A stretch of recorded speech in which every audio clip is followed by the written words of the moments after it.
जब सूर्यदेव ने शनिदेव को अपना पुत्र मानने से इनकार कर दिया।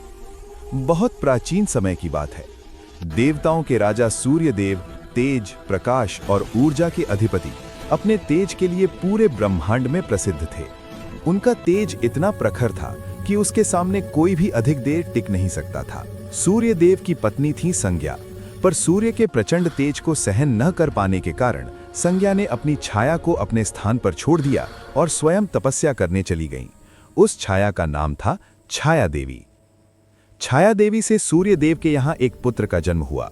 वही बालक आगे चलकर शनिदेव कहलाए। बालक शनि जन्म से ही गंभीर, शांत और तपस्वी स्वभाव के थे। उनकी दृष्टि में असाधारण शक्ति थी।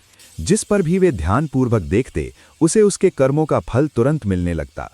एक दिन बालक शनि ने सूर्यदेव के चरणों में प्रणाम किया, पर सूर्यदेव ने उन्हें न तो उठाया न ही आशीर्वाद दिया। छाया देवी ने जब इसका कारण पूछा तो सूर्यदेव ने कठोर शब्दों में कहा, ये मेरा पुत्र नहीं है, ये केवल छाया से उत्पन्न हुआ है। ये शब्द बालक शनि के हृदय में तीर की तरह चुभ गए। अपमानित शनि ने कुछ भी नहीं कहा। वे सीधे घोर तपस्या में लीन हो गए। भगवान शिव उनकी तपस्या से प्रसन्न हुए और वरदान दिया, तुम न्याय के देवता बनोगे। हर प्राणी, देव, दानव या मानव अपने कर्मों के अनुसार तुम्हारे द्वारा फल पाएगा। समय आने पर शनि देव की दृष्टि सूर्यदेव पर पड़ी। सूर्यदेव को भी अपने कर्मों का फल मिला।